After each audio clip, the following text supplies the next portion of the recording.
শেখ আব্দুল্লাহ বিন আব্দুর রাজ্জাক গতকালকে গিয়েছিলেন আমাদের সরকারের প্রতি, আমাদের প্রধান উপদেষ্টা তিনি জাতীয় ঐক্যের আহ্বান করেছেন। আমরা অবশ্যই এই ভারতীয় আগ্রাসনের বিরুদ্ধে জাতীয় ঐক্য গঠন করবো ইনশাল্লাহ।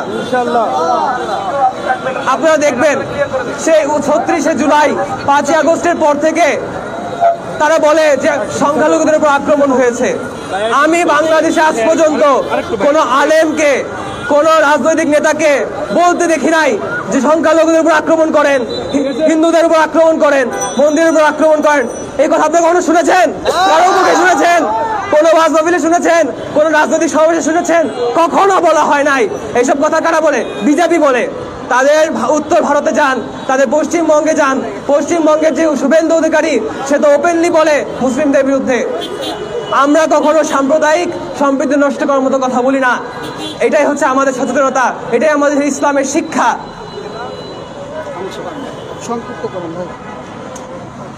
আর কিছু সুশীল আছে, আমরা মন্দির পাহারা দেই কেন? মন্দির কেন পাহারা দেওয়া লাগবে? তাদের কথা হচ্ছে যে মন্দির তো হুমকির মুখে থেকে মন্দির পাহারা দেওয়া লাগে। আরে ভাই, আমেরিকাতেও তো মন্দিরের উপর আক্রমণ হয়। বাংলাদেশে যে মন্দির আমরা পাহারা দেই সেটা আমাদের মধ্যে যারা চক্রান্ত করে আছে, যে পতিত শক্তি চক্রান্তকে রুখে দেওয়ার জন্য আমরা, এই বাংলাদেশের মানুষ, এই বাংলাদেশের মুসলমান মন্দির পাহারা দিয়েছে। আর তারা সুশীলতা দেখায় যে মন্দিরও পাহারা দেয়। যারা চক্রান্ত খুঁজে তাদেরকে আপনি কখনো সন্তুষ্ট করতে পারবেন না। সে পরিশেষে আমি বলতে চাই যে আমাদের যে ঐক্য গঠিত হয়েছে ইনশাল্লাহ, এই বাংলাদেশ, এই বাংলাদেশের রাষ্ট্র, এই মুসলমানদের ভূমি, এটা থাকবে। এই দিন, এই জমিন এই আল্লাহর ছিল, আল্লাহর থাকবে, এবং আমরা মুসলিম হিসেবে এই জমিনে থাকবো ইনশাল্লাহ। কোনো হিন্দুত্ববাদী আগ্রাসন আমরা মেনে নিব না, কোনো ইহুদিবাদী আগ্রাসন এই দুনিয়া মেনে নিবে না। আমরা অবশ্যই আমাদের মুসলিম ভাইদেরকে যেখানে যেখানে নির্যাতিত করা হচ্ছে সকলটাই আমাদের বিষয়, এটা কোনো জাতির অভ্যন্তরীণ বিষয় নয়। আমরা বলে দিতে চাই সকল মুসলিমদের বিষয় আমাদের বিষয় ইনশাল্লাহ। সকল মুসলিমদের অধিকার, যেখানে ইনসাফ কায়েম হবে না সেটা মুসলিমদের অধিকার তো আছেই, সকল অমুসলিমদের প্রতি ইনসাফের বিরুদ্ধে আমরা আছি, থাকবো ইনশাল্লাহ। এই বলে আমি শেষ করছি ইনশাল্লাহ। নারায়ে তাকবীর, লিল্লাহি তাকবীর, আল্লাহু আকবার, লিল্লাহি তাকবীর, আল্লাহু আকবার, লিল্লাহি তাকবীর, আল্লাহু আকবার। দিল্লি না ঢাকা, ঢাকা ঢাকা, দিল্লি না ঢাকা, ঢাকা ঢাকা। ভারতের তরুণেরা হুঁশিয়ার সাবধান, ভারতের তরুণেরা হুঁশিয়ার সাবধান। লিল্লাহি তাকবীর, আল্লাহু আকবার, লিল্লাহি তাকবীর, আল্লাহু আকবার। সাথী ও ভাইরা, আমাদের দিল্লির এই আগ্রাসন বিরোধী শান্তিপূর্ণ মানববন্ধনে বিভিন্ন বিশ্ববিদ্যালয়ের প্রতিনিধিগণ উপস্থিত হয়েছেন। আমরা ক্রমান্বয়ে সংক্ষিপ্তভাবে তাদের বক্তব্য শুনব। সে পর্যায়ে বক্তব্য প্রদান করার জন্য অনুরোধ করব ফারুক আহমেদ, নর্থ সাউথ বিশ্ববিদ্যালয়। ফারুক আহমেদ, নর্থ সাউথ বিশ্ববিদ্যালয়। লিল্লাহি তাকবীর, লিল্লাহি তাকবীর। তোমার আমার এক ইলাহ, লা ইলাহা ইল্লাল্লাহ। তোমার আমার এক ইলাহ, লা ইলাহা ইল্লাল্লাহ। তোমার আমার এক ইলাহ, লা ইলাহা ইল্লাল্লাহ। লিল্লাহি তাকবীর। আসসালামু আলাইকুম ওয়া রাহমাতুল্লাহ। আচ্ছা, আমাদের তো ভারত বিরোধী আন্দোলনের আমরা বলা মন্ত্র, তবে আজকের দিনে বিগত ২০ বছর আগে একটি ঘটনা ঘটে গেছে, আমি জানি। সেটি হচ্ছে এই দিনে বাবরি মসজিদকে ধ্বংস করা হয়েছিল। বাবরি মসজিদের ইতিহাস জানার কি আমাদের প্রয়োজন আছে? বাবরি মসজিদ সম্পর্কে সংক্ষিপ্ত বক্তব্য দেওয়ার জন্য আমি আজকে এখানে এসেছি। বাবরি মসজিদ সর্বপ্রথম ১৫২৮ খ্রিস্টাব্দে প্রতিষ্ঠিত হয় সুলতান বাবরের সেনাপতি কর্তৃক। এটি মুসলমানদের ভূমি ছিল। প্রায় ৭৫০ বছর যাবৎ মুসলমানরা এই ভূমি শাসন করেছে। সেই সূত্র ধরে বাবরি মসজিদ নির্মিত হয়। কিন্তু পরবর্তীতে ৩০০ বছর পরে এসে হিন্দুত্ববাদীরা দাবি করে যে এখানে নাকি রামের জন্ম হয়েছিল। পরবর্তীতে তারা দাবি করে যে এখানে রাম মন্দির স্থাপিত করতে হবে বাবরি মসজিদকে ভেঙে। এটা কি ঠিক? তারপরে ব্রিটিশের আমলে 1853 সালে রাম মন্দিরকে ধ্বংস করতে চায় তারা। রাম মন্দিরকে ধ্বংস করে তারা বাবরি মসজিদ প্রতিষ্ঠিত করার জন্য রাষ্ট্রীয়ভাবে ষড়যন্ত্র শুরু করে। 1949 সালে যখন ব্রিটিশরা সদ্য ভারতবর্ষ থেকে বিতাড়িত হয়েছে, তখন তারা চক্রান্ত করে মন্দিরের পুরোহিত সহ এবং তার 3 জন সহকারী সহ রাম ও সীতার মূর্তি বাবরি মসজিদে রেখে তারা দাবি করে যে এখানে নাকি অলৌকিকভাবে রাম ও সীতার মূর্তি এসেছে। এটাকে মেনে নেওয়া যায়? তারপর থেকে আজ পর্যন্ত বাবরি মসজিদে নামাজ পড়া বন্ধ আছে। এটাকে মুসলিম হিসেবে মেনে নেওয়া যায়? পরবর্তীতে আরএসএস ও বিজেপির চক্রান্তে অনেক দূর এই ঘটনা ঘটিয়েছে এবং কোর্ট আদালত করেও এর কোনো সমাধান আসেনি। পরবর্তীতে 1992 সালের এই দিনে 6 ডিসেম্বর প্রায় 1.5 থেকে 2 লাখ হিন্দুত্ববাদীদের সমর্থকরা ভারতের বিভিন্ন জায়গা থেকে এই বাবরি মসজিদে অর্থাৎ রাম মন্দিরে বর্তমান যেখানে রাম মন্দির স্থাপিত করছে তারা সেখানে উপস্থিত হয়ে মসজিদকে ভাঙচুর করে এবং এদের নেতৃত্ব দেয় হিন্দুত্ববাদীদের বিজেপি ও আরএসএস নেতারা। তারপর থেকে আমাদের আজ পর্যন্ত এখানে মুসলিমরা কোনো জায়গা পায় না। এর সমাধান কি চাই না আমরা? আচ্ছা, আরেকটি কথা বলে আমি শেষ করতে চাই, সেটা হচ্ছে যে বর্তমানে দেখা যাচ্ছে যে হিন্দুরা এই 5ই আগস্টের পর থেকে ভারতের হিন্দুরা বিশেষ করে টুইটার সহ বিভিন্ন সামাজিক মাধ্যমে তারা প্রচারণা চালাচ্ছে যে বাংলাদেশের মুসলিমরা হিন্দুদের নিপীড়িত করছে, হিন্দুরা নাকি নির্যাতিত বাংলাদেশে। এটাকে মেনে নেওয়া যায়? বাংলাদেশের হিন্দুরা কখনোই নির্যাতিত নয়, বরং আমি বলবো যে তারা যে প্রোপাগান্ডা চালাচ্ছে মিথ্যা প্রোপাগান্ডা, এটা বেশি দিন স্থায়ী হবে না, বরং এটি আল্লাহ তাআলা বলে সূরা বনী ইসরাঈল 21 নম্বর আয়াত, সত্য এসেছে মিথ্যা তো বিলুপ্ত হওয়ারই ছিল, সুতরাং তাদের মিথ্যা প্রোপাগান্ডা একদিন বিলুপ্ত হবে ইনশাআল্লাহ। এই বলে আমি আমার বক্তব্য শেষ করছি। দিল্লি না ঢাকা, দিল্লি না ঢাকা, দিল্লি তাকবীর, লিল্লাহি তাকবীর, লিল্লাহি তাকবীর। আসসালামু আলাইকুম ওয়া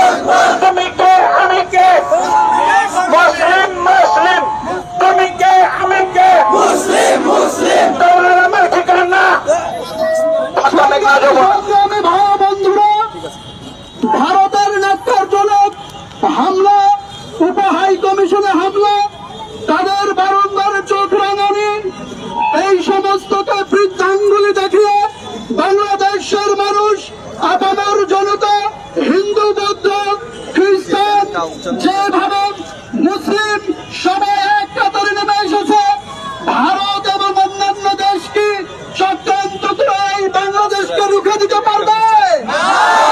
বাংলাদেশকে নিয়ে যে সমস্ত ষড়যন্ত্র, সব রুখে দেওয়ার জন্য বাংলাদেশিরা প্রস্তুত। প্রয়োজনে আমরা শেষ রক্তবিন্দু দেব, তারপরে ভারতের দালালদেরকে ঝেঁটিয়ে বাংলাদেশ থেকে বিদায় করে দেব। সংগ্রামী ভাই বন্ধুরা, পর্যায়ে বক্তব্য প্রদান করার জন্য বিনীত অনুরোধ করব অন্তর বুয়েট।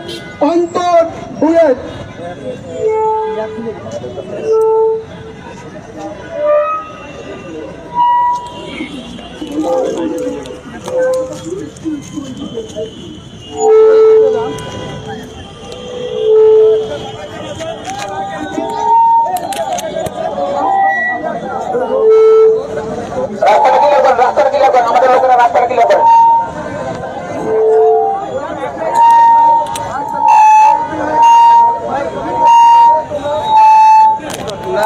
গোল হয়ে যাচ্ছে কেন আমরা?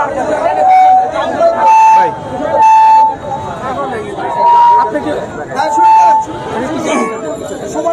আসসালামু আলাইকুম ওয়া রাহমাতুল্লাহ। إن الحمد لله والصلاة والسلام على رسول الله وعلى آله وأصحابه أجمعين أما بعد أعوذ بالله من الشيطان الرجيم محمد رسول الله والذين معه أشداء على الكفار رحماء بينهم تراهم ركعا سجدا يبتغون فضلا من الله ورضوانا সম্মানিত সুধী, আপনারা সবাই জানেন আজকে আমরা কেন এখানে উপস্থিত হয়েছি। আজকে আমার আলোচনার বিষয়বস্তু হচ্ছে ইসকনের বিষ বৃক্ষে সার আর পানি দিয়ে মহিরুহে পরিণত করার কারিগর কারা। আমরা একটু দেখতে চাই কারা এর পেছনে সার দিচ্ছে, পানি দিচ্ছে, দিয়ে সেটাকে উর্বর ভূমিতে একটা মহিরুহে পরিণত করার চেষ্টা করছে। প্রথমে আমি যে আয়াতটি তিলাওয়াত করেছি, যা সূরা ফাতহার শেষ আয়াত, এখানে আল্লাহ সুবহানাহু ওয়া তাআলা বলেছেন মুহাম্মাদুর রাসূলুল্লাহ, মুহাম্মদ সাল্লাল্লাহু আলাইহি সাল্লাম আল্লাহর রাসূল। তিনি কারা? ওয়াল্লাযীনা মাআহু আশিদ্দাউ আলাল কুফার, তারা কাফেরদের প্রতি অত্যন্ত কঠোর। শাদীদ মানে কঠোর, শাদ্দাদ এটা আরো বেশি কঠোর। রুহামাউ বাইনাহুম তারাহুম, তারা মুমিনদের প্রতি, পরস্পরের প্রতি দয়াশীল। যারা রুকু করে, যারা সিজদা করে তাদের প্রতি। সাধারণ অমুসলিমদের প্রতি বলতে চাই, আমরা আপনাদের শত্রু নই, আমরা আপনাদের শত্রু নই। আমরা আপনাদের সাথে সবসময় ভালো ব্যবহার করব, পারস্পরিক সহাবস্থানের জন্য প্রতিশ্রুতিবদ্ধ। আপনারা আমাদের মুআহিদিন, আমরা আপনাদের সাথে প্রতিশ্রুতিবদ্ধ। তাদের প্রতি আমরা কঠোর। যারা এই বাংলাদেশের শান্তিকে নষ্ট করে ভারতের ষড়যন্ত্রে বাংলাদেশকে একটি দাসত্বে রূপান্তর করতে চায়, তাদের প্রতি আমরা অত্যন্ত কঠোর। আমরা সাদ্দাত তাদের প্রতি। আমি আমার পরিচয় দেইনি, আমি অন্তর, আমি বুয়েটের শেরে বাংলার শের, আবরার ফাহাদের সেই জন্মভূমি, সেই মৃত্যুর জায়গা শেরে বাংলা হলের একজন বাসিন্দা। আমি নিজে শের না হতে পারি, আমার পূর্বপুরুষ আবরার ফাহাদ একজন শের, আমার পূর্বপুরুষ তিতুমির একজন শের। আমি এসেছি তিতুমির, হাজী শরীয়ত, সেই ব্রিটিশ বিরোধী মুজাহিদদের উত্তরসূরি আমি। আমাদের সালাফি ভাইয়েরা, আমাদের আবরার ফাহাদ ভাই কেন জীবন দিয়েছেন, কেন তিনি তাকে ছাত্রলীগের কুকুরের মতো পিটিয়ে শহীদ করেছে ইনশাআল্লাহ। কেন? কারণ ভারতীয় আগ্রাসন। ভারতের বিরুদ্ধে কথা বললেই এক শ্রেণীর লোকের অন্তরে জ্বালা শুরু হয়। এই জ্বালা এই শ্রেণীর লোকেরাই ইন্ধন দিয়ে যাচ্ছে এই ইসকনের নামে বাংলাদেশে এবং ভারতীয় গোয়েন্দাদের এজেন্ডা বাস্তবায়নের চেষ্টা করে যাচ্ছে। এরা ধর্ম প্রচার করে না। একটা প্রমাণ শুনবেন, ইসকন কাদের পূজা করে? কৃষ্ণের পূজা করে। রামকৃষ্ণ মিশন কাদের পূজা করে? রামের পূজা করে। ইসকন কি রামের পূজা করে? তাহলে জয় শ্রীরাম স্লোগান দেয় কেন? ইসকনের ধর্মগুরুরা পর্যন্ত বলেন ইসকন রামের পূজা করে না, ইসকন কৃষ্ণের পূজা করে। সে শ্রী চৈতন্যের হোসনি আমলের শ্রী চৈতন্যের সেই বৈষ্ণব ভাবধারা তারা এটা সবার মাঝে ছড়িয়ে দিতে ইসকন সংঘ প্রতিষ্ঠা করেছেন। বাংলাদেশে এসে তারা কিভাবে জয় শ্রীরাম স্লোগান দেয়? জয় শ্রীরাম কাদের স্লোগান? নিশ্চয়ই আপনারা বুঝতে পারছেন যে এরা কাদের এজেন্ডা বাস্তবায়ন করতে মাঠে নেমেছে। তো এই যে মুমিন, আমরা যে প্রত্যেকের প্রতি রহমশীল, যারা রুকু করে, যারা সিজদা করে, এইটাই হচ্ছে আমাদের ঐক্যের মূল সূত্র। এর ফলে ফিলিস্তিনে যদি একজন মানুষের উপরে আঘাত করে, ভারতে যদি আঘাত করে, বাংলাদেশে যদি আঘাত করে, প্রত্যেকটা মানুষের হৃদয় কাঁদে। যখন সিরিয়ায় সামান্য জয়ের একটা উষালগ্ন দেখা যায়, তখন সবাই আমরা খুশি হই। এটাই আমাদের ঐক্য, এটাই আমাদের সুবীর ওয়াতাসিমু বিহাবলিল্লাহি জামিআ। এটাই সেই ঐক্যের দড়ি, এটাই সেই তাওহীদ, এটাই সেই ঈমান যার বলে আমরা বলিয়ান, যার বলে আমরা সমুন্নত। আর এই ঐক্য নষ্ট করা মানেই ইসকনের বীজ বৃক্ষে সার দেওয়া, ইসকনের বীজ বৃক্ষে পানি দেওয়া। আরে প্রথম বীজ বৃক্ষে সার কি? আমাদের অনৈক্য, আমাদের অনৈক্য। আমরা ইসলামকে ভুলে গিয়ে, দ্বীনকে ভুলে গিয়ে আমরা বিভিন্ন ইজম, বিভিন্ন মতবাদ, বিভিন্ন দিকে চলে যাচ্ছি। আল্লাহ আমাদেরকে হেফাজত করুন, আমিন। এবার আমি দ্বিতীয় যে ষড়যন্ত্রকারীদের নিয়ে বলবো, তারা হচ্ছে যে কালচারাল ফ্যাসিস্ট, যারা এই বিগত 16 বছর ধরে ফ্যাসিজমের বৈধতা উৎপাদন করেছে। তাদের সাথে কি মিল পান না? কেন ইসকন ভারতের পতাকা মারালে কেন তাদের বুক জ্বলে যায়? কেন তারা এত আগ্রাসী আমাদের এই কর্মকাণ্ডের বিরুদ্ধে। আপনারা নিশ্চয়ই মানে বুঝতে পারছেন যে ইসকনের বিষ বৃক্ষে কারা সার দিচ্ছে। রাষ্ট্রীয় গুরুত্বপূর্ণ জায়গায় কেন ভারতের কর্নেলরা এসে এমআইএসটি সিএসসি ডিপার্টমেন্টে ক্লাস নিবে? সিএসসি ডিপার্টমেন্ট কি বাংলাদেশে অভাব আছে নাকি? সিএসসি যোগ্য টিচারের অভাব আছে নাকি? কেন ভারতীয় কর্নেল, ভারতীয় নৌবাহিনীর লোকজন এখনো আপনারা সার্চ দিলে দেখবেন কর্নেল অরিন্দম এরকম একজন, কর্নেল চ্যাটার্জি, তারপরে টি গোপী কৃষ্ণা। আপনার এমআইএসটি সিএসসি ওয়েবসাইটে গেলে আমাদের এমআইএসটি ভাইরা বলতে পারবেন। আমি আর কথা লম্বা করতে চাই না। আমরা আল্লাহর রজ্জু যাতে শক্ত করে ধরতে পারি, এই বলে আমি আমার কথা শেষ করছি। আসসালামু আলাইকুম। ধন্যবাদ। আমাদের সময় স্বল্পতা এবং রাস্তা যেহেতু আমরা রাস্তায় কাউকে কষ্ট দিতে চাই না, আমরা দ্রুত শেষ করে দেবো। ইতিমধ্যে আমাদের মাননীয় প্রধান অতিথি তিনি উপস্থিত হয়েছেন, শহীদ আব্দুল্লাহ বিন আব্দুল রাজ্জাক। আমরা আর একজনের মুখ থেকে এই শান্তিপূর্ণ মানববন্ধনের বক্তব্য শুনে আমরা প্রধান অতিথির বক্তব্যে চলে যাব। Louis American International University Louis এরপরে বক্তব্য প্রদান করার জন্য অনুরোধ করবো লুইস আমেরিকান ইন্টারন্যাশনাল ইউনিভার্সিটি। আমাদের সকল বিশ্ববিদ্যালয়ের প্রতিনিধিগণ এখানে উপস্থিত হয়েছেন, সবাইকে হয়তো সময় দিতে পারবো না, সংক্ষিপ্ত ভাবে বক্তব্য প্রদান করার জন্য অনুরোধ করবো মুইজ আমেরিকান ইন্টারন্যাশনাল ইউনিভার্সিটি। আচ্ছা, অনেক লিখেছো। রাস্তাটা ক্লিয়ার করেন ভাই, রাস্তাটা ক্লিয়ার করেন। আসসালামু আলাইকুম, বিসমিল্লাহ। আজকে প্রতিবাদ সমাবেশের বিষয় চট্টগ্রামে আইনজীবী সাইফুল ইসলাম হত্যা, বাংলাদেশ হাই কমিশনে হামলা ও মমতা ব্যানার্জির অন্যায়ের প্রতিবাদ। এই ক্ষেত্রে উক্ত আলোচনার বিষয়ে যদি আমরা বিশ্লেষণ করার চেষ্টা করি, 5টা জিনিস লক্ষ্য করতে পারি। একটি হচ্ছে আইনজীবী সাইফুল হত্যা, আরেকটি হচ্ছে বাংলাদেশ হাই কমিশনে হামলা ও মমতা ব্যানার্জির অন্যায় দাবি। এবং এই দুইটির যে মূল উৎস সেটি হচ্ছে উগ্র হিন্দুত্ববাদ এবং তথাকথিত রাজনীতি, ব্যক্তিগত বা গোষ্ঠীগত স্বার্থ। শুরুতে আমি এই বিষয়ে যাওয়ার পূর্বে আমাদের মূল অবজেক্টিভ সেটি হচ্ছে প্রতিবাদ। সেই প্রতিবাদ সম্বন্ধে আমরা একটু ধারণা নেওয়ার চেষ্টা করব। According to Collins Dictionary, a protest is an act of saying or showing publicly that you object to something. যে প্রতিবাদ হচ্ছে দুই ধরনের হয়ে থাকে, একটা হচ্ছে ভায়োলেন্ট প্রতিবাদ, একটা হচ্ছে নন ভায়োলেন্ট প্রতিবাদ। আমাদের আজকের কর্মসূচি হচ্ছে নন ভায়োলেন্ট প্রতিবাদ, এবং এই রিলেটেড নন ভায়োলেন্ট প্রতিবাদ কত রকমের হতে পারে এ নিয়ে জেনি শার্প নামে একজন political scientist, university of Massachusetts ডার্টমাউথের, তিনি 198টি পদ্ধতি বলেছেন। এর ভিতরে আজকে আমরা যেই পদ্ধতিগুলো সাধারণত ব্যক্তিগতভাবে পালন করতে পারি তার একটা হচ্ছে public speeches, protest meeting, selective social boycott, non consumption of boycott goods. তো এই ক্ষেত্রে আমরা ব্যক্তিগতভাবে এইসব প্রোটেস্টের অ্যাপ্রোচগুলো আমরা ব্যক্তি জীবনে পালন করতে পারি। এখন আমি যে প্রোটেস্ট সম্বন্ধে ধারণা দেওয়ার পর আমি উক্ত 3টি বিষয়ে ফিরে যেতে চাই। একটি হচ্ছে সাইফুল আলম হত্যা। সেই হত্যার ঘটনাটি আমি আমার বক্তব্যের মাধ্যমে তুলে ধরতে চাই, যা আমাদের অনেকের জানা এবং অজানা। সেই হত্যার ঘটনা ঘটে 26 তারিখ 11 নভেম্বর 2024। সেই ঘটনার মূল ঘটনার সূত্রপাত ঘটে যখন চিন্ময় কৃষ্ণ দাস তাকে 11টার দিকে থানায় নিয়ে আসা হয়, এবং সে 11টার দিকে থানায় উপস্থিত হলে এবং তার জামিন নামঞ্জুর হলে তার ইসকনের উগ্রপন্থী এবং যারা উগ্রবাদী হিন্দুত্বে বিশ্বাসী তারা বিভিন্নভাবে প্রিজন দেন এবং তাকে থামানোর চেষ্টা করে।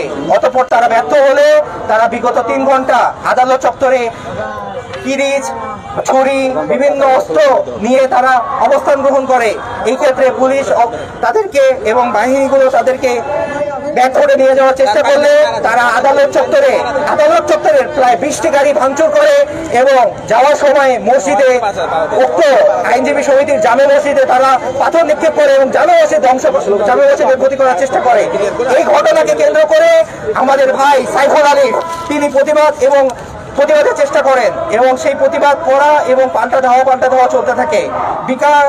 4টা এবং 4:30 ঘটিকায় যখন এটি মোটামুটি শান্ত অবস্থানে চলে আসে, আমাদের ভাই আলী তিনি আদালত চত্বর থেকে একটু সামনে প্রায় 300-400 গজ দূরে বাংলাদেশের চট্টগ্রামের অপোজিটে দাঁড়িয়েছিলেন বাড়ি যাবার উদ্দেশ্যে। সেই অবস্থায় তাকে একা পেয়ে উগ্রবাদী স্কট এবং তাদের অনুসারীরা তাকে ধরে নিয়ে যায় এবং তাদের যেই পট্টি আছে সেই পট্টির সামনে এবং রঙ্গন হলের সামনে তাকে নিয়ে যায় তাকে শোয়ানো হয় সোজাসুজি ভাবে না, তাকে শোয়ানো হয় উল্টা ভাবে এবং তার ঘাড়ের পিছনে কোপ দেওয়া হয় এবং তার শরীরে প্রায় 20 থেকে 22টি আঘাত, যা চট্টগ্রামের উপকমিশনার উল্লেখ করেন। এবং তাকে যখন উদ্ধার করা হয় তখন আমাদের ভাইয়েরা যখন তাকে ধরে তার মাথার পিছনে তার মগজ বের হয়ে আসছিল, মগজগুলো হাতে লাগছিল। এইরকম নির্মম ভাবে আমাদের ভাই সাইফুল আলিফকে হত্যা করা হয়। এবং দ্বিতীয় বিষয় আমি চলে যেতে চাই। দ্বিতীয় বিষয় হচ্ছে ভারতীয় হাইকমিশনে হামলার বিষয়ে ভিয়েনা কনভেনশন যেটি আছে তার আর্টিকেল 22 সাব আর্টিকেল 2 এ আমরা জানতে পারি যে এটা ভারতের দায়িত্ব ছিল আমাদের দেশের হাইকমিশনকে রক্ষা করা এবং তারা এটার জন্য প্রতিশ্রুতিবদ্ধ, কিন্তু তারা সেটা করতে পারেনি। এই বিষয়ে আমাদের কঠোর কিছু কর্মসূচি নেওয়া যেতে পারে এবং তাদের বিরুদ্ধে অবস্থান নেওয়া যেতে পারে। এর একটা মাধ্যম হতে পারে এইটা আইসিজিতে নিয়ে যাওয়া, ইন্টারন্যাশনাল কোর্ট অফ জাস্টিসে, এবং ইউএনকে এর বিষয়ে ভালোভাবে ধারণা দেওয়া যেন তাদের ভিতরে স্যাংশন নিয়ে আসা যায়।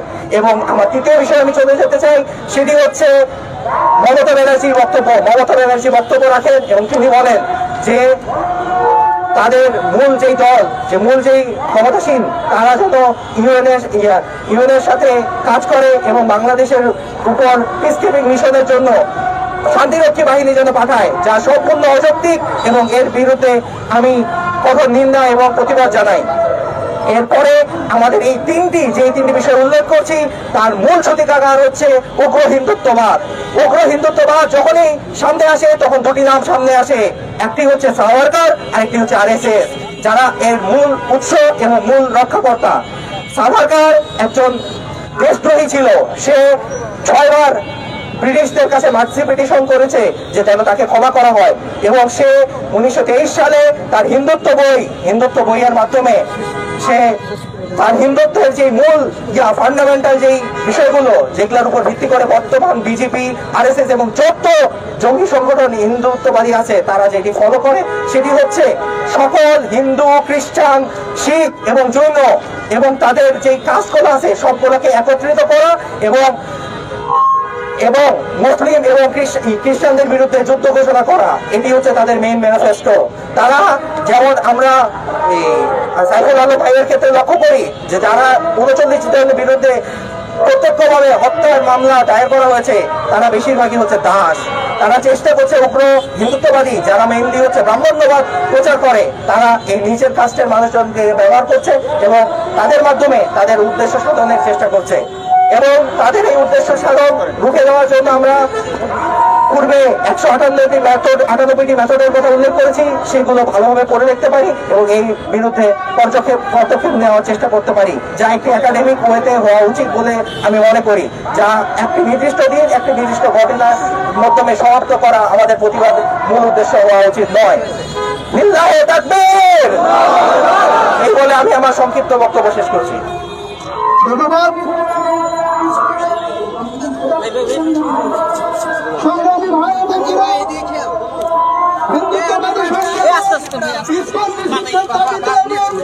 আমাদের বাংলাদেশি আইনজীবীকে হত্যার প্রতিবাদ, ভারতীয় আগ্রাসন বিরোধী এবং সাম্প্রতিক মমতা ব্যানার্জির শান্তিপূর্ণ বক্তব্য, এই বক্তব্যগুলোর বিরুদ্ধে আমরা শান্তিপূর্ণ মানববন্ধন অনুষ্ঠানের আয়োজন করেছিলাম।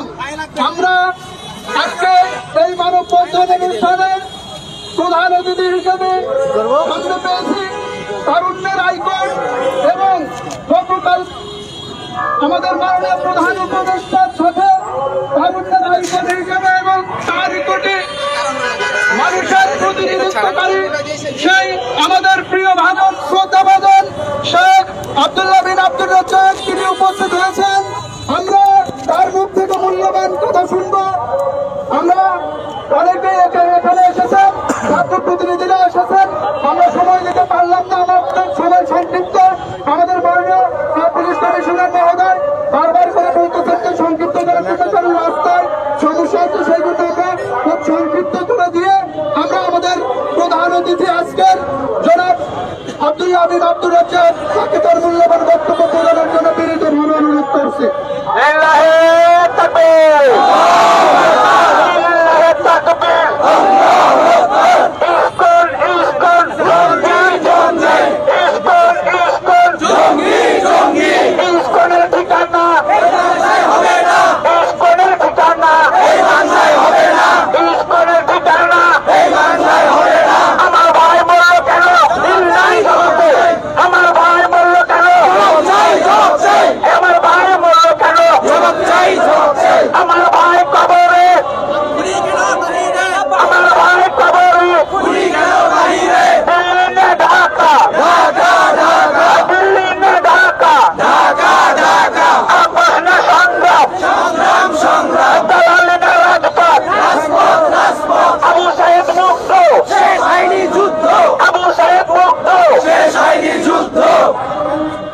আসসালামু আলাইকুম ওয়া রাহমাতুল্লাহি ওয়া বারাকাতুহু। আলহামদুলিল্লাহি ওয়াহদা ওয়াসসালাতু ওয়াসসালামু আলা মান লা নাবিয়্যা বা'দা। প্রশংসা আল্লাহ সুবহানাহু তাআলার জন্য, শান্তি অবতীর্ণ হোক মুহাম্মদ সাল্লাল্লাহু আলাইহি ওয়াসাল্লামের প্রতি। সম্মানিত উপস্থিতি, আপনারা জানেন আজকে আমরা দেশের এক ক্রান্তি লগ্নে এখানে উপস্থিত হয়েছি। আজকে ইউনাইটেড উম্মাহ কর্তৃক আয়োজিত উক্ত অনুষ্ঠানে বাংলাদেশের বিভিন্ন বিশ্ববিদ্যালয়ের ছাত্রগণ, বিশেষ করে রুয়েট, বুয়েট, নর্থ সাউথ সহ বিভিন্ন বিশ্ববিদ্যালয়ের ছাত্র ভাইয়েরা তাদের বক্তব্য, তাদের যুগোপযোগী পরামর্শ এবং মন্তব্য আপনাদের সামনে তুলে ধরেছে। তাদের আয়োজনে এই অনুষ্ঠানে উপস্থিত হয়ে আমি আমার নৈতিক এবং ঈমানি দায়িত্ব পালন করছি বলে মনে করি।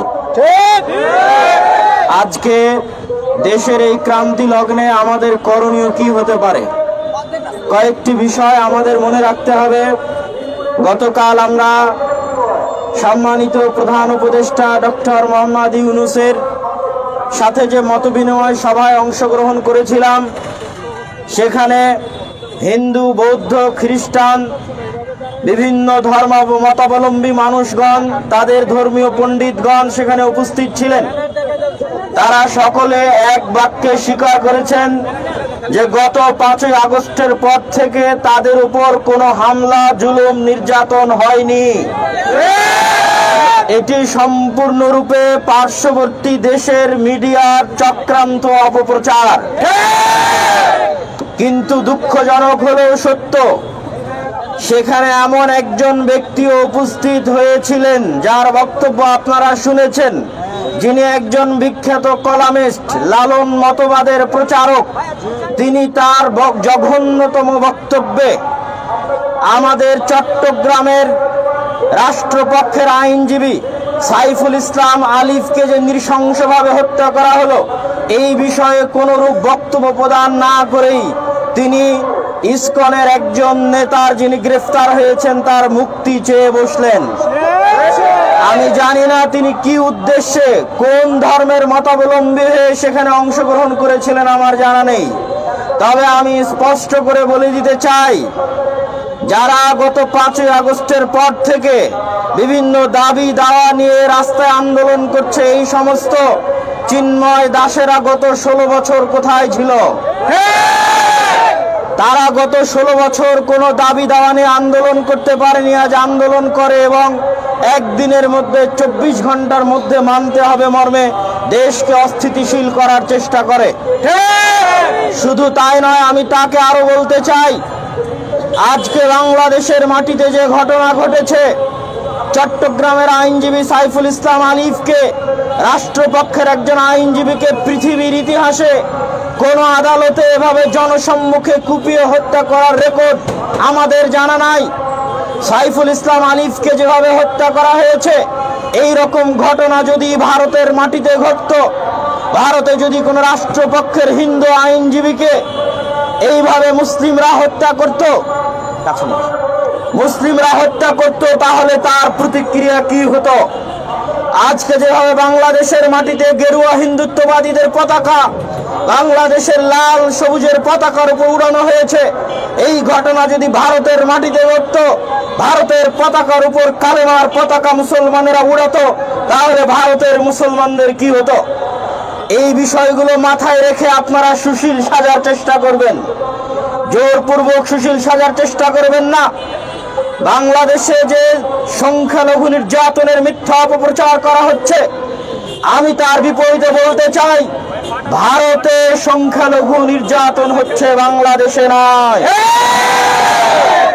ভারতে আজকের দিনে, আজ থেকে 30-32 বছর পূর্বে 1992 সালে মুসলমানদের মসজিদ বাবরি মসজিদকে ভেঙে তছনছ করে সেই মসজিদের জায়গায় রাম মন্দির নির্মাণ করা হয়েছে। অথচ ভারতের হাইকোর্টে 1947 সালের রায় অনুযায়ী 1947 সালে যে কোনো মসজিদ মন্দির যে অবস্থায় আছে তাকে সে অবস্থায় রাখতে হবে, এটি ভারতেরই হাইকোর্টের রায়। সেই রায়কে লঙ্ঘন করে এবং পৃথিবীর ইতিহাসের কোন উপাসনালয়, কোন ইবাদতগারকে এইভাবে ভেঙে ধ্বংস করা হয়েছে। শুধু তাই নয়, ভারতের মাটিতে মুসলমানদের জনসংখ্যা প্রায় 20 থেকে 25%, অথচ সরকারি চাকরিতে তাদের অংশগ্রহণ মাত্র 3%। শুধু তাই নয়, এনআরসি এবং সিএএ সিটিজেনশিপ অ্যামেন্ডমেন্ট যে বিল আছে, এই এনআরসি এবং সিএএ এর নামে 1951 সালে যারা তাদের পরিচয় 1951 সালের পূর্বের কোনো পরিচয় দিতে পারবে না, তারা যদি হিন্দু, বৌদ্ধ, খ্রিস্টান, ইহুদি হয়, তাহলে তাদেরকে ভারতে জায়গা দেওয়া হলেও মুসলমানদের দেওয়া হবে না। এই আইনের মাধ্যমে আসাম এবং পশ্চিমবঙ্গের লক্ষ লক্ষ কোটি কোটি মুসলমানকে রোহিঙ্গা বানানোর জন্য তাদের নিজ দেশে তাদেরকে পরদেশী নাগরিকবিহীন করার এক ষড়যন্ত্র চলমান আছে। শুধু তাই নয়, ভারতের মুসলমানদের মুসলিম পারিবারিক আইন, ভারতের মুসলমানদের যে ওয়াকফ বোর্ড, এই ওয়াকফ বোর্ড এবং মুসলিম পারিবারিক আইনকে নিষিদ্ধ করার, বন্ধ করার অপপ্রয়াস এবং ষড়যন্ত্র চলমান আছে। শুধু তাই নয়, আসামে সকল মাদ্রাসা বন্ধ করে সেগুলোকে স্কুলে রূপান্তর করা হয়েছে। কাশী, মথুরা, বানারস, সম্বল সহ অসংখ্য মসজিদকে মন্দিরে রূপান্তর করার প্রচেষ্টা চলমান আছে। এই সমস্ত সংক্ষিপ্ত তথ্যের আলোকে বলতে চাই, বাংলাদেশে এরকম কোনো নজির নাই যে বাংলাদেশে কোনো মন্দিরে মুসলমানেরা হামলা করে সেই মন্দিরকে মসজিদ বানিয়েছে। বাংলাদেশে এরকম কোনো নজির নাই যে কোনো হিন্দুকে মুসলমানেরা পিটিয়ে হত্যা করেছে, কিন্তু ভারতে অসংখ্য মুসলমানকে গরুর গোশত রাখার কারণে, জয় শ্রীরাম না বলার কারণে গণপিটুনি দিয়ে হত্যা করা হয়েছে। তাহলে সংখ্যালঘু নির্যাতন কোথায় হচ্ছে? বাংলাদেশে না ভারতে? অতএব সংখ্যালঘু নির্যাতনের বিচার কোথায় চাইতে হবে? অতএব শান্তিরক্ষী বাহিনী কোথায় পাঠাতে হবে? আমি প্রধান উপদেষ্টা মহোদয় ডক্টর মোহাম্মদ ইউনূসকে বলেছি, আপনারা ডিফেন্সিভ খেলছেন। বাংলাদেশে যেখানে কোনো সমস্যা নাই সেখানে এত ডিফেন্স খেলার দরকার নাই। আপনারা যদি বাংলাদেশের স্বাধীনতা, সার্বভৌমত্ব রক্ষা করতে চান, আপনাদেরকে যে কোনো মূল্যে মানুষ হিসেবে 1947 সালে যে ওয়াদা দিয়ে আমরা এই স্বাধীন জন্মভূমি পেয়েছি, সেই 1947 সালের ওয়াদাকে পূরণ করার জন্য ভারতের মুসলমানদের পক্ষে আওয়াজ উঠাতে হবে। বাংলাদেশের সরকারের প্রতি উদাত্ত আহ্বান জানাবো, আপনারা অবিলম্বে রাষ্ট্রীয়ভাবে বিবৃতি দিয়ে ভারতের মুসলমানদের উপর অত্যাচার এবং জুলুম বন্ধের বিবৃতি প্রদান করুন। অবিলম্বে জাতিসংঘ সহ বিভিন্ন জায়গায় ভারতের মুসলমানদের নিরাপত্তা চেয়ে বাংলাদেশের শক্তিশালী অবস্থান তৈরি করুন। শুধু তাই নয়, এই দক্ষিণ এশিয়ায় আরো যে দেশগুলো আছে যারা ভারতের আগ্রাসনের শিকার, ভারতের আধিপত্যের শিকার, নেপাল, ভুটান, মালদ্বীপ, শ্রীলঙ্কা, পাকিস্তান, তাদেরকে সাথে করে নিয়ে শক্তিশালী সার্ক গঠন করুন। সম্মানিত উপস্থিতি, আমরা আরো একটি বিষয় স্পষ্ট করে বলতে চাই যে আজকে যারা বাংলাদেশের সাম্প্রদায়িক সম্প্রীতি নষ্টের চেষ্টা করছে তারা মূলত বাংলাদেশের নাগরিক নয়, বরং বাংলাদেশের বাহির থেকে পার্শ্ববর্তী দেশের বিভিন্ন মিডিয়া, উগ্র হিন্দুত্ববাদের প্রচারকগণ বিভিন্ন উস্কানিমূলক তথ্য ছড়িয়ে বাংলাদেশের যে হাই কমিশন রয়েছে কলকাতা এবং আগরতলায়, সেই হাই কমিশনে আক্রমণ করে বাংলাদেশের লাল সবুজের পতাকাকে ছিন্ন বিচ্ছিন্ন করে তারা উস্কানি দিয়ে আমাদের দেশে দাঙ্গা লাগাতে চায়। কিন্তু আমরা স্পষ্ট করে বলতে চাই, বাংলাদেশের মুসলমানেরা অতি রাজনীতি সচেতন, জ্ঞানী, বিজ্ঞ। সাইফুল ইসলাম আলিফকে অন্যায়ভাবে হত্যা করার পরেও যেভাবে বাংলাদেশের মুসলমান আলেম সমাজ তাদের ধৈর্য এবং প্রজ্ঞার পরিচয় দিয়েছে তা পৃথিবীর ইতিহাসে এক বিরল দৃষ্টান্ত। অতএব ভারতের বা উগ্র হিন্দুত্ববাদীদের যে আশা যে তারা বাংলাদেশের মধ্যে দাঙ্গা লাগিয়ে বাংলাদেশকে অস্থিতিশীল করে বাংলাদেশের স্বাধীনতা সার্বভৌমকে হায়দারাবাদের মতো সংখ্যালঘু নির্যাতনের মিথ্যা কাহিনী তৈরি করে বাংলাদেশকে দখল করার যে অলীক স্বপ্ন, সেই স্বপ্ন বাংলাদেশের মুসলিম, হিন্দু, বৌদ্ধ, খ্রিস্টানরা মিলে নস্যাৎ করে দিয়েছে। এবং আমি আরো স্পষ্ট করে বলে দিতে চাই, এই ধরনের অপপ্রচার এবং উস্কানি যত বেশি চলবে বাংলাদেশের ঐক্য তত দৃঢ় হবে ইনশাআল্লাহ। বাংলাদেশের মুসলমানেরা স্পষ্ট করে বলে দিতে চায় যে আমাদের সীমান্তগুলো যদি বন্ধ করে দেওয়া হয়, আমাদের আমদানি রপ্তানি যদি বন্ধ করে দেওয়া হয়, আমাদের বিদ্যুৎ, চিনি, পোশাক থেকে শুরু করে প্রয়োজনীয় যে কোনো পণ্য যদি বন্ধ করে দেওয়া হয়, তাতে বাংলাদেশে পণ্য দ্রব্যের মূল্য যদি লাগামহীন হয়ে যায়, বাংলাদেশের মুসলমানেরা যদি ক্ষুধার্ত থাকে, পিপাসার্ত থাকে, তাহলে ক্ষুধার্ত পিপাসার্ত অবস্থায় আমরা শহীদে মৃত্যুবরণ করতে রাজি আছি, কিন্তু বাংলাদেশের স্বাধীনতার সার্বভৌমত্বের সাথে চুল পরিমাণ আপোষ হবে না ইনশাআল্লাহ। এটি শেরে বাংলার বাংলা, হাজী শরীয়তুল্লাহর বাংলা,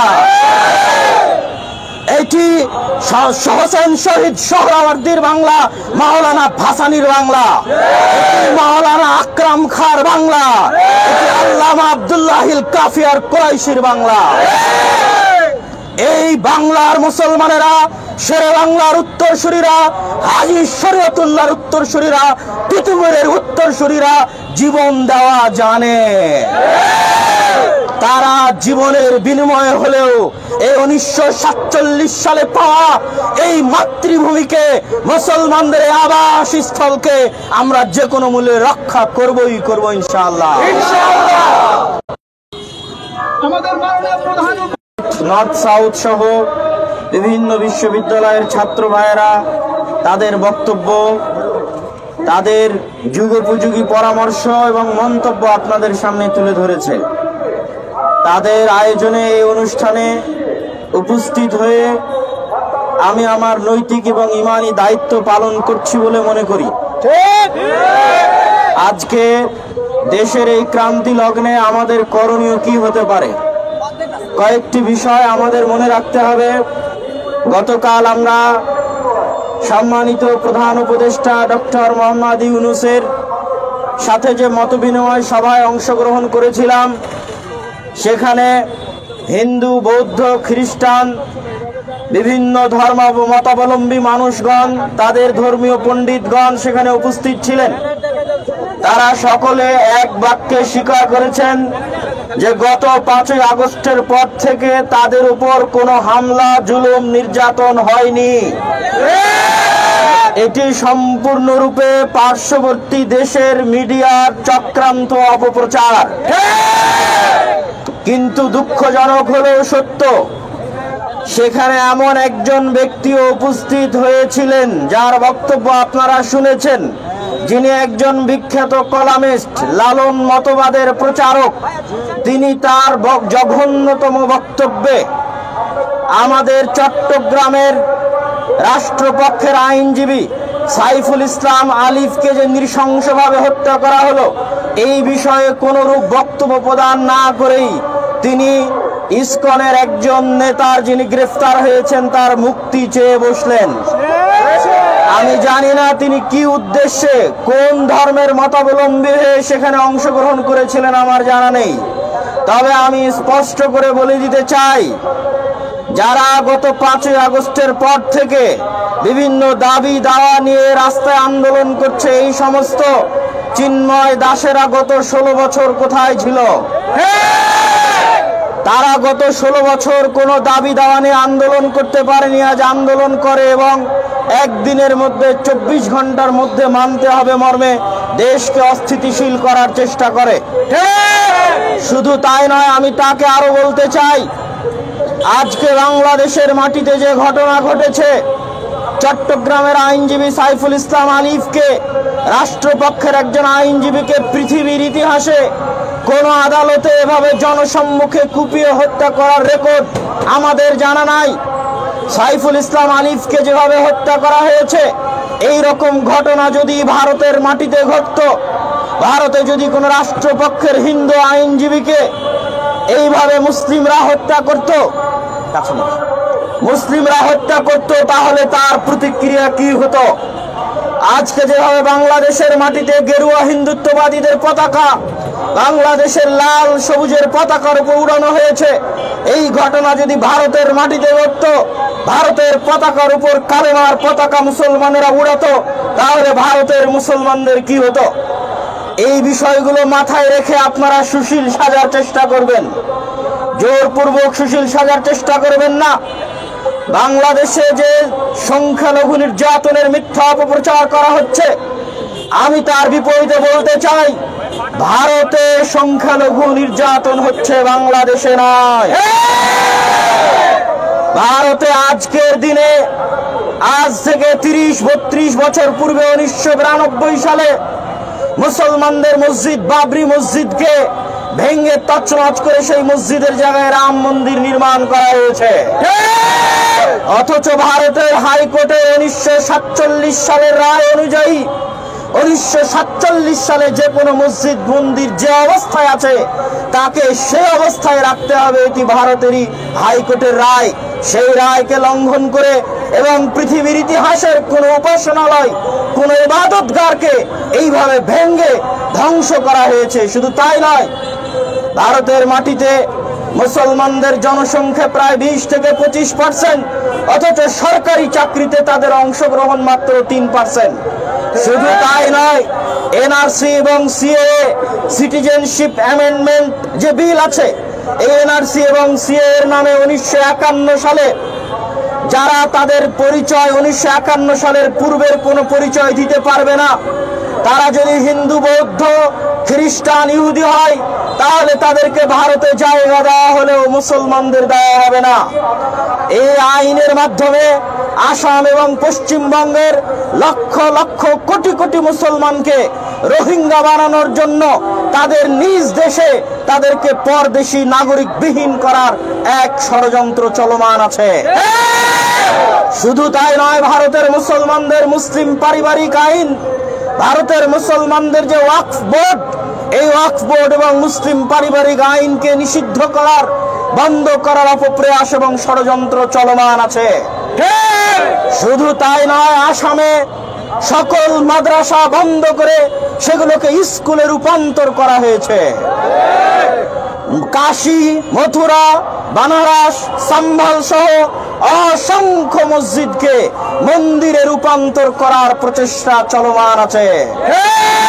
এই সমস্ত সংক্ষিপ্ত তথ্যের আলোকে বলতে চাই, বাংলাদেশে এরকম কোনো নজির নাই যে বাংলাদেশে কোনো মন্দিরে মুসলমানেরা হামলা করে সেই মন্দিরকে মসজিদ বানিয়েছে। বাংলাদেশে এরকম কোনো নজির নাই যে কোনো হিন্দুকে মুসলমানেরা পিটিয়ে হত্যা করেছে, কিন্তু ভারতে অসংখ্য মুসলমানকে গরুর গোস্ত রাখার কারণে, জয় শ্রীরাম না বলার কারণে গণপিটুনি দিয়ে হত্যা করা হয়েছে। তাহলে সংখ্যালঘু নির্যাতন কোথায় হচ্ছে? বাংলাদেশে না ভারতে? অতএব সংখ্যালঘু নির্যাতনের বিচার কোথায় চাইতে হবে? অতএব শান্তিরক্ষী বাহিনী কোথায় পাঠাতে হবে? আমি প্রধান উপদেষ্টা মহোদয় ডক্টর মোহাম্মদ ইউনূসকে বলেছি, আপনারা ডিফেন্সিভ খেলছেন। বাংলাদেশে যেখানে কোনো সমস্যা নাই সেখানে এত ডিফেন্স খেলার দরকার নাই। আপনারা যদি বাংলাদেশের স্বাধীনতা সার্বভৌমত্ব রক্ষা করতে চান, আপনাদেরকে যে কোনো মূল্যে মানুষ হিসেবে 1947 সালে যে ওয়াদা দিয়ে আমরা এই স্বাধীন জন্মভূমি পেয়েছি, সেই 1947 সালের ওয়াদাকে পূরণ করার জন্য ভারতের মুসলমানদের পক্ষে আওয়াজ উঠাতে হবে। বাংলাদেশের সরকারের প্রতি উদাত্ত আহ্বান জানাবো, আপনারা অবিলম্বে রাষ্ট্রীয়ভাবে বিবৃতি দিয়ে ভারতের মুসলমানদের উপর অত্যাচার এবং জুলুম বন্ধের বিবৃতি প্রদান করুন। অবিলম্বে জাতিসংঘ সহ বিভিন্ন জায়গায় ভারতের মুসলমানদের নিরাপত্তা চেয়ে বাংলাদেশের শক্তিশালী অবস্থান তৈরি করুন। শুধু তাই নয়, এই দক্ষিণ এশিয়ায় আরো যে দেশগুলো আছে যারা ভারতের আগ্রাসনের শিকার, ভারতের আধিপত্যের শিকার, নেপাল, ভুটান, মালদ্বীপ, শ্রীলঙ্কা, পাকিস্তান, তাদেরকে সাথে করে নিয়ে শক্তিশালী সার্ক গঠন করুন। সম্মানিত উপস্থিতি, আমরা আরো একটি বিষয় স্পষ্ট করে বলতে চাই যে আজকে যারা বাংলাদেশের সাম্প্রদায়িক সম্প্রীতি নষ্টের চেষ্টা করছে, তারা মূলত বাংলাদেশের নাগরিক নয়, বরং বাংলাদেশের বাহির থেকে পার্শ্ববর্তী দেশের বিভিন্ন মিডিয়া, উগ্র হিন্দুত্ববাদের প্রচারকগণ বিভিন্ন উস্কানিমূলক তথ্য ছড়িয়ে বাংলাদেশের যে হাই কমিশন রয়েছে কলকাতা এবং আগরতলায়, সেই হাই কমিশনে আক্রমণ করে বাংলাদেশের লাল সবুজের পতাকাকে ছিন্ন বিচ্ছিন্ন করে তারা উস্কানি দিয়ে আমাদের দেশে দাঙ্গা লাগাতে চায়। কিন্তু আমরা স্পষ্ট করে বলতে চাই, বাংলাদেশের মুসলমানেরা অতি রাজনীতি সচেতন, জ্ঞানী, বিজ্ঞ। সাইফুল ইসলাম আলিফকে অন্যায়ভাবে হত্যা করার পরেও যেভাবে বাংলাদেশের মুসলমান আলেম সমাজ তাদের ধৈর্য এবং প্রজ্ঞার পরিচয় দিয়েছে, তা পৃথিবীর ইতিহাসে এক বিরল দৃষ্টান্ত। অতএব ভারতের বা উগ্র হিন্দুত্ববাদীদের যে আশা যে তারা বাংলাদেশের মধ্যে দাঙ্গা লাগিয়ে বাংলাদেশকে অস্থিতিশীল করে বাংলাদেশের স্বাধীনতা সার্বভৌমকে হায়দারাবাদের মতো সংখ্যালঘু নির্যাতনের মিথ্যা কাহিনী তৈরি করে বাংলাদেশকে দখল করার যে অলীক স্বপ্ন, সেই স্বপ্ন বাংলাদেশের মুসলিম, হিন্দু, বৌদ্ধ, খ্রিস্টানরা মিলে নস্যাৎ করে দিয়েছে। এবং আমি আরো স্পষ্ট করে বলে দিতে চাই, এই ধরনের অপপ্রচার এবং উস্কানি যত বেশি চলবে, বাংলাদেশের ঐক্য তত দৃঢ় হবে ইনশাআল্লাহ।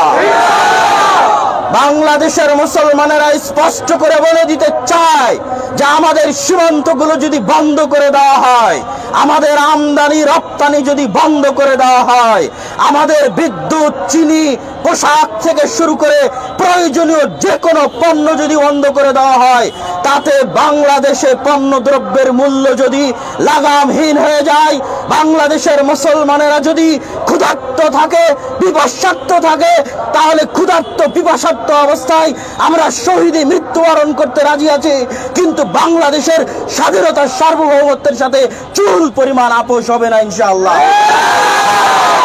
এটি শেরে বাংলার বাংলা, হাজী শরীয়তুল্লাহর বাংলা, এটি হোসেন শহীদ সোহরাওয়ার্দীর বাংলা, মাওলানা ভাসানীর বাংলা, মাওলানা আকরাম খাঁর বাংলা, এটি আল্লামা আব্দুল্লাহিল কাফিয়ার কুরাইশির বাংলা। এই বাংলার মুসলমানেরা, শেরে বাংলার উত্তরসূরিরা, হাজী শরীয়তুল্লাহর উত্তরসূরিরা, তিতুমীরের উত্তরসূরিরা জীবন দেওয়া জানে। তারা জীবনের বিনিময়ে হলেও এই 1947 সালে পাওয়া এই মাতৃভূমিকে, মুসলমানদের আবাসস্থলকে আমরা যে কোনো মূল্যে রক্ষা করবই করব ইনশাআল্লাহ।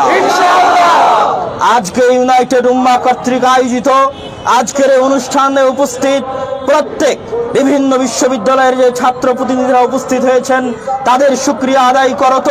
উপস্থিত আইন শৃঙ্খলা বাহিনী, সাংবাদিক ভাই এবং বিভিন্ন মিডিয়া যারা উপস্থিত হয়েছেন তাদের শুকরিয়া আদায় করত। আমরা আজকে আমাদের এই শান্তিপূর্ণ মানববন্ধনের এখানে ইতি টানছি।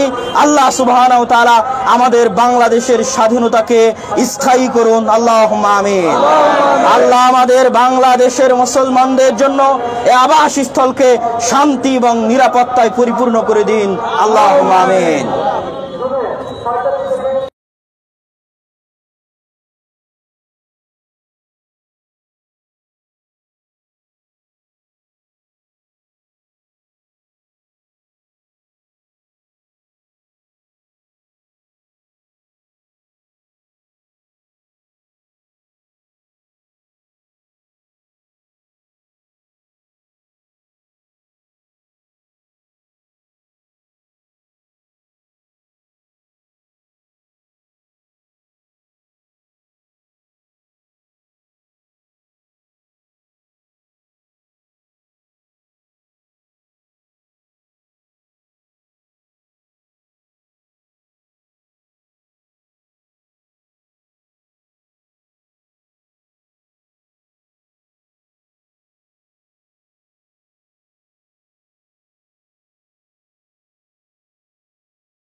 প্রশংসা আল্লাহ সুবহানাহু ওয়া তাআলার জন্য।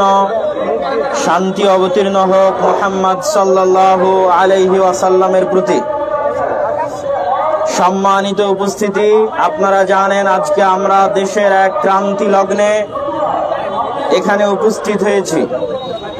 আজকে ইউনাইটেড উম্মাহ কর্তৃক আয়োজিত উক্ত অনুষ্ঠানে বাংলাদেশের বিভিন্ন বিশ্ববিদ্যালয়ের ছাত্রগণ, বিশেষ করে রুয়েট, বুয়েট, নর্থ সাউথ সহ বিভিন্ন বিশ্ববিদ্যালয়ের ছাত্র ভাইয়েরা তাদের বক্তব্য, তাদের যুগোপযোগী পরামর্শ এবং মন্তব্য আপনাদের সামনে তুলে ধরেছে।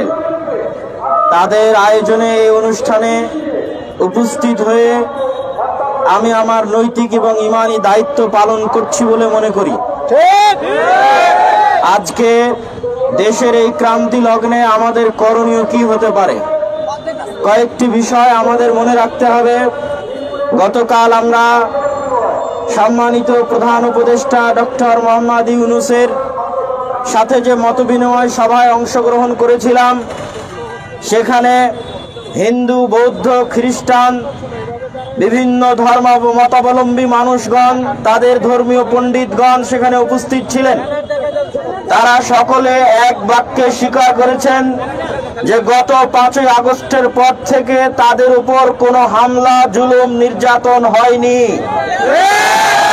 এটি সম্পূর্ণরূপে পার্শ্ববর্তী দেশের মিডিয়ার চক্রান্ত, অপপ্রচার। কিন্তু দুঃখজনক হলেও সত্য, সেখানে এমন একজন ব্যক্তি উপস্থিত হয়েছিলেন যার বক্তব্য আপনারা শুনেছেন, যিনি একজন বিখ্যাত কলামিস্ট, লালন মতবাদের প্রচারক। তিনি তার জঘন্যতম বক্তব্যে আমাদের চট্টগ্রামের রাষ্ট্রপক্ষের আইনজীবী সাইফুল ইসলাম আলিফকে যে নৃশংসভাবে হত্যা করা হলো, এই বিষয়ে কোনরূপ বক্তব্য প্রদান না করেই তিনি ইসকনের একজন নেতার যিনি গ্রেফতার হয়েছেন তার মুক্তি চেয়ে বসলেন। আমি জানি না তিনি কি উদ্দেশ্যে, কোন ধর্মের মতাবলম্বী হয়ে সেখানে অংশগ্রহণ করেছিলেন আমার জানা নেই। তবে আমি স্পষ্ট করে বলে দিতে চাই, যারা গত 5ই আগস্টের পর থেকে